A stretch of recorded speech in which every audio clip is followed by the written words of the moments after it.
Hordoftoonni imoodhaa hundi keessan warroonni imoo fayyadamtan warroonni imoo jaalattan waan hagaarraa barbaannee irraa dhabaa turre waan hagaarraa imoodhaan boyaa turre imoon waa 8 ol waan ajaa'iba waan babbareedaa akka imoon kenna hin hatamne akka namni guutuma nu basaasuu hin dandeenye akka namni nuti hin beene nutti gadi hin seenne eenyutu imoo kiyya hangaarraa itti fayyadame silkii akkamiin itti fayyadaman bakka akkamiitti itti fayyadame ka jedhu takka takkatti akka lafa nuukaawutti appilikeeshina dabalataa tokko malee jechuudha kaampaaniin imoodhaa ofii isaatii update godhee nuuf hojjetee jira jechuudha baay'ee tokko bareedaadha imoo keessan update godhachuu qofa wanti isinirraa barbaachisu jechuudha waan dabalataa takka illee isin hin barbaachisu imoon yeroo garagaraatti akkuma isin hundi beektan hanga WhatsApp security hin qabu jechuudhaan komatama jechuudha security san hunda full godhee bakka takkatti nuuf fide jechuudha inumaayyuu kan WhatsApp caalatti bareedee dhufe jechuudha sanii isin agarsiisa takka takkatti isin agarsiisa waa 8 olii keessaa wantoota babbareedaa isiniif ta'a jedheen isin agarsiisa keessattuu jechuudha fakkeenyaaf imoo yeroo hedduu eenyutu na duuba itti fayyadamutti jiru eenyutu na duuba itti fayyadamaa jira eenyutu imoo kiyya haa godhee yookiin ammoo an Saudi Arabiyaa taa'ee eenyutu Itoophiyaatti itti fayyadamu jira an Ameerikaa taa'ee eenyutu Itoophiyaatti itti fayyadamutti jira wanni jedhamu tokkollee hin beekamu jechuudha amma bakka feetan jiraattanii jechuudha hatta yoo namni duraan lakkoofsa keessan san argatee jirallee ta'e gonkuma amma imoo keessan namni itti fayyadamuu hin danda'u yoo itti fayyadamu jiraatellee eenyu isaanii beektan hoggusuma karaan itti ifirraa balleessanii jira jechuudha baay'ee laafaa tokko isin agarsiisa baay'ee tokko furmaanni argamee jira jechuudha rakkina koronaallee ifirraa eegaa sodaa koronaallee akkuma jirutti ta'ee sodaa hattuu namaallee ofirraa eeguun dirqama koronaa jalaa rabbi nu haa baasu har'a waa'ee imoo kanaan qabadhee isinii dhufe jechuudha Hagarumaatitti na hordofaa imoo keessan wanni isinirraa eegamu Play Store irra seentanii update ni godhattanii imoon inni immoo hedduutu jira akkuma isin beektan imoo kam akka ta'e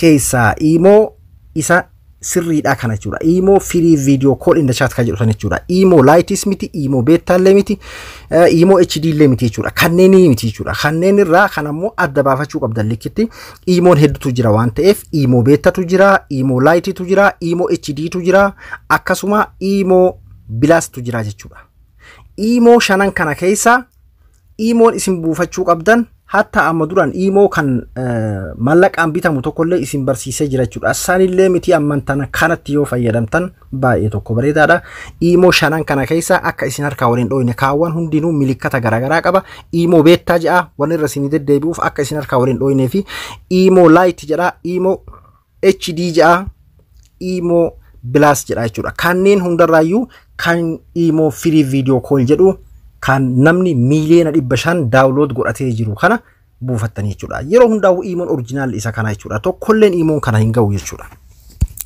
hayyemee seenee takka takkatti isin agarsiisa jalqaba irratti maaliin isin agarsiisa fakkeenyaa fi imoo keenya irratti jechuudha eenyutu imoo kiyyatti fayyadame na duuba eenyutu imoo kiyya seenee yookiin ammoo lakkoofsa kiyyaan banate amma hoo eenyutu itti fayyadamutti jira biyya kamitti fayyadamutti jira waan jedhu akkamitti beeyna isa jedhuun isin agarsiisa bifallee jijjiiratee jira yookiin as gubbaa kanarra jechuudha explore ka jedhu kanarratti tuuxanii yookiin ammoo jala kana mallattoo akka eda'u takkatu jira duraan waan akkana kanneen isin qabu amma kana godhate jechuudha eda'u kanarratti tuqee isin agarsiisa amma eda'u jala jirtu kanarratti nin tuqa eega achirratti tuqee booda jala kana more ta'etu jira jechuudha more tanarratti nin tuqa more irratti eegaan tuqee booda akkanatti bakka kana naaf dhufaa jechuudha eega inni as naa dhufe booda setting ta'etu ta gubbarra jirtu tanaan tuqa setting tanarratti nin tuqa eega setting irratti tuuxanii jalqaba irratti kan isinii dhufu imo account setting ta'etu tanarratti tuuxna jechuudha imo account setting isii irratti eegatu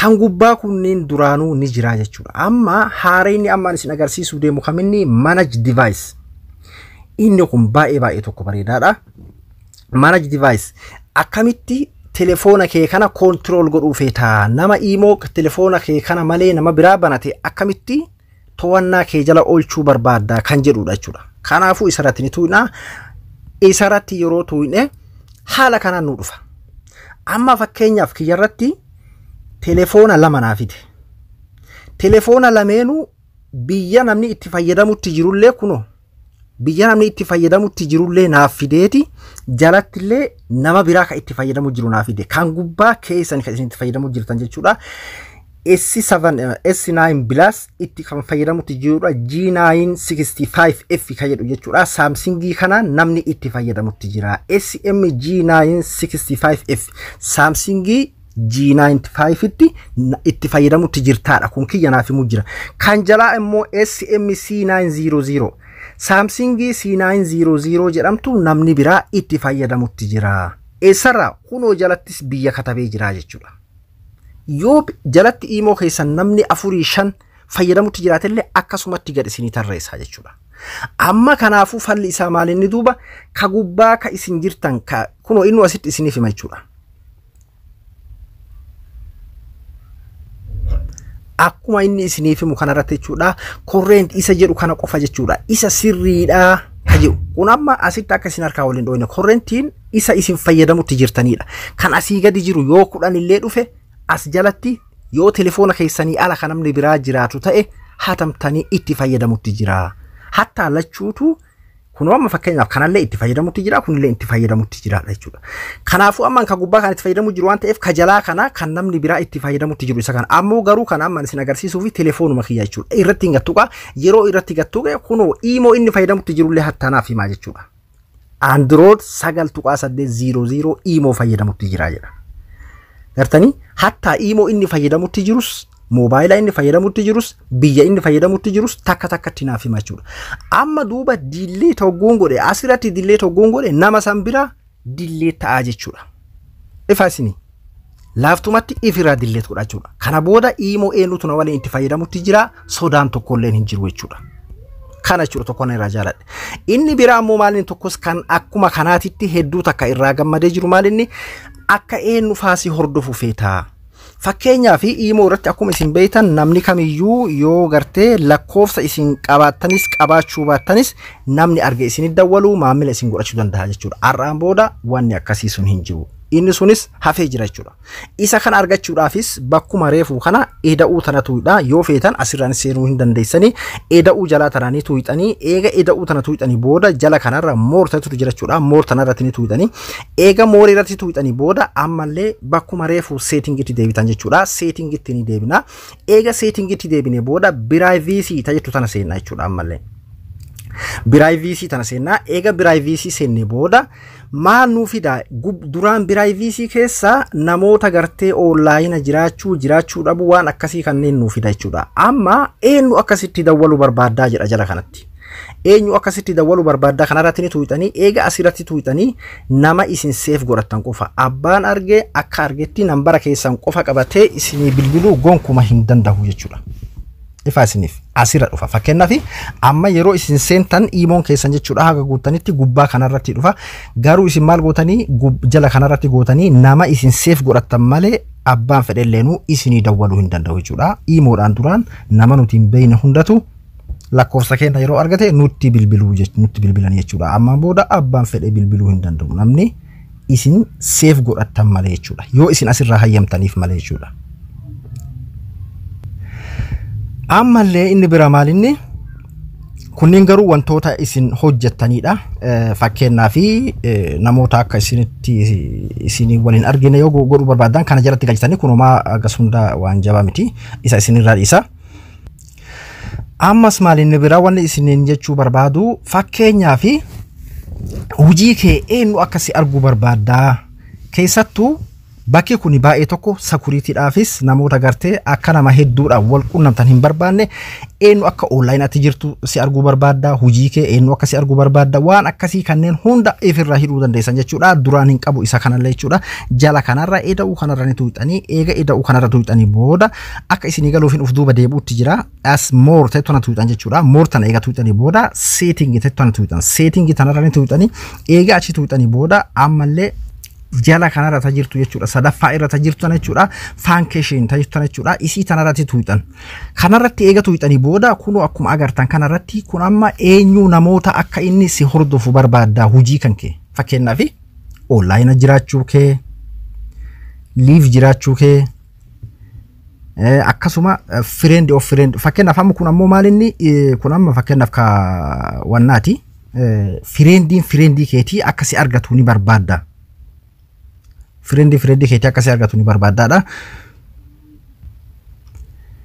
Friendii keetis akkasin arganne yoo barbaadde jechuudha. Duraan fakkeenyaaf amma yoo fakkeenyaaf amma ani nama tokko wal beekee nama san seef godhadhee jiraadhee nama an seef godhadhe san saahibni kiyya kabiraa kan seef godhadhee fi inni yoo seef kiyya qabaatillee na barbaadee na argata jechuudha. Amma sun isin jirtu friend of friend ifirraa hiitan jechuudha. Jala kanarra inni kun ammoo baay'ee tokko isa kana jechuudha. Kana gammachiise explore namni si barbaadee akkasi argatu. Osoo nambara kee hin qabaanne namni barbaadee akkasi argatu jechuudha. Akka nan barbaanne isa kanallee ifirraa hin hidha jechuudha. Yoo barbaadan ammoo dibantan akka namni isin argatu yoo barbaadan ana ammoo barbaadu fakkeenyaaf ifirraa cufee jira. Onlaayinas ifirraa cuftanii yoo ammoo yoo barbaadan ta'e yoo onlaayinas seenuu fi akka namni isin argullee yoo barbaadan ni dhiifattanii jechuudha. Akkasuma liivis kanneen hundaa isin yoo feetan ni dhiifattanii yoo feetan ammoo itti bantanii filannoo keessan jechuudha. Ana amma waanuma haaraa dhufeen isin agarsiisuuf jechuudha. Ammas achumatti if duuba deebine jechuudha. Mee akka isin hin dhibneef of duuba deebi'a. Amma inni biraallee maal inni eda uummatarratti tuuxanii samboodas jala kanarra moor isirratti ni tuu'ina. Eega isirratti tuu'ine seeting irra tuu'ina. Amma jala kanarra jechuudha jeeneraal ta'etu jira. Jeeneraal tanarratti ni tuu'ina. Kun ammoo akka qafoon isii nu jala hin guunneef akka daataa hin nyaanneef nu gargaara. Download manager ta'etu jechuudha. Download manager tanarratti ni tuu'ina.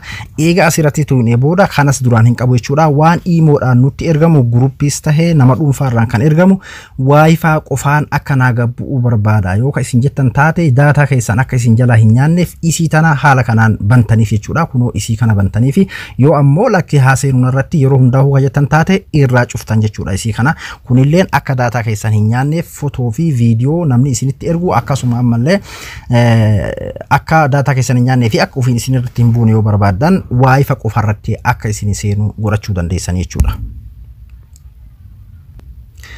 Ammas inni biraa maalinni fakkeenyaa fi namoota fakkeenyaaf waan iimoo kana eegabanattanii akkuma feesbuukaatti ulaagaalee garagaraa itti dabalachuu barbaadanii fi isa kana argachuudhaa fi bakka iimoo kenna eega seenne bakka footoo kenna kanarratti ni tuu'inaa. Eega asirratti tuu'ine booda gubbaa kanarra waan akka qalamaa takkatu jira. Iddoo qalama kanarratti ni tuu'inaa. Eega asirratti tuu'ine booda fakkeenyaaf as keessallee waan haarayatu jira jechuudha. Duraan bakkeenyaaf bakka footoo kenna jijjiiran kanarratti yeroo gattuune iddoo gubbarra bakka akka kaameeraa kanaan tuu'inaa. Eega asirratti tuu'ine duraan asirra waa lamatu jira jechuudha. Iimoo karaa ittiin footoo kaanee fudhannuu fi albama duraan qabnu keessaa fudhannuudha. Amma ka gubbaa kanarra wantoota iimoon qopheessetu jira. Iimoon ofii isaatii qopheessetu jira. Irratti gattuuxanii kanneen keessaa yoo feetan footoolee akkanaa kana jechuudha. Keessattuu ijoolleen shamarranii warri footoo keessan irra kaachuu hin barbaanne haala kanaan isinii dhufa. Kana keessaa ka barbaadan irra kaachuu dandeessan jechuudha. Kunillee filannoo keessanii. Inni biraan mallee osoma as keessaa hin bahin jechuudha. Wantoonni isin amma agartan kunniin hundi isaatu jechuudha waan akka namni isin argu jalatti fakkeenyaaf bakka kanatti nickname kuni duraanis numa jira maqaa dabalataa akka namni isin argu fakkeenyaaf amma abduudha. Abduu kana dhiisee fakkeenyaaf maqaa biraa yoo baafachuu fedhe asitti maqaa biraa katabaa jechuudha. Inni kunis kana jechuudha. Kan biraa ammoo backgroundii fakkeenyaaf wantoota backgroundii waan nama walii yeroo haasoynu background ka jedhu kanarratti mee irra deebi'ee kun as background jedha. Isa kanarratti ni tuuxanii jala kanarra ammoo backgroundiidhaan garagaraa qalama garagaraatu jira. Ka isinii ta'ee irratti filattanii achi booda raayitii jalaa kana tuuxanii backgroundii iimoo keessanii jijjiirtanii jechuudha. Ka chaatiiti jechuudha. Fakki fuula chaatii irratti kan mul'atudha. Inni kun ammoo muuziqaa fakkeenyaaf muuziqoota biyya alaa kan garagaraa akka namni istoorii keessan keessatti ilaalu isin jala seenee hogguu jedhe akka argatu yoo barbaadan asirratti tuuxaniiti kan mallattoo kanaan wal qunnamu viidiyoodhaan koflaa akkasuma kan jaalalaa kana wantoota kanaan wal fakkaatan irratti kanneen keessaa filattanii garuu telefoona keessan keessaa fudhachuu hin dandeessanii as keessaa fudhattanii achirratti galchuu dandeessanii jechuudha. Kunneen oma tirfiidha jechuudha. Asirratti ammoo waan barbaadan akkuma Facebook hafa irratti tolfachaa turtan kun fakkeenyaa fi guyyaa dhaloota keetii magaalaa itti dhalatte akkasuma magaalaa jiraatu jirtu afaan beeytu waan si gammachiisu jedheet kunoo kanneen akkuma agartan kana Paris hometown current city language job jedheet wantoota barbaadan kana itti guutanii asirratti guutanii yoo barbaanne ofirra dhiiftan akkuma Facebook asan jechuudha. Waan ulaagaalee isin backgroundii keessanii namni akka arguu keessatti akka dhalatan magaalaa tam akka jiraattan yoo barbaadan itti guuttattan jechuudha. Inni kunilleen akkasuma jechuudha. Asirratti tuuxaniitiin waan barbaadan fakkeenyaaf qalama jijjiirtanii namaa katabuudhaaf waan akkasii kunoo jala kana qalama garagaraatu jira irratti fayyadamuu dandeessan jechuudha. Kuniin waan tirfiidha jechuudha. Isin haala saniin fayyadamuu dandeessan jechuudha.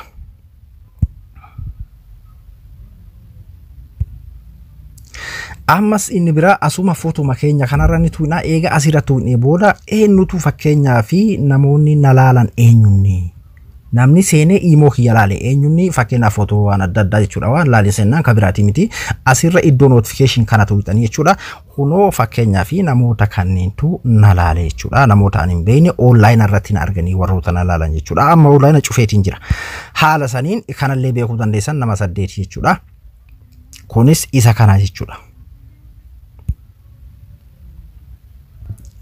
Inni dhumammoo explore kanarratti ni tuutanii eega asirratti tuutanii booda imo out naman barbaanne ifirra baasuu jedha garuu kun mallaqaan bitama homa isinin fayyadu jechuudha. Kanaafu mee arraaf kanumarratti haga'u videos isinitti dheeressa YouTube channel kiyyaani Abduu jedhama warroonni subscribing godhin YouTube seenaati Abduu mobile app ka jedhu kana subscribe godhan yoomiyyuu afi warra kiyyaa video dhan barumsaa duraan illee hedduutu as keessa jira jala seenaati irra baradhaan isinin jedha. Asumanu wari subscribing godhin ammoo isa kana jechuudha subscribe godhaati maamila channel kiyya taan isinin jedha hanga video biraatti walitti deebinu nagayanna tura video kiyya ammoo like godhuudhaan na jajjabeessan isinin jedha hanga video biraatti walitti deebinu nagayanna tura assalamu alaykum warahmatullahi wabarakatuh.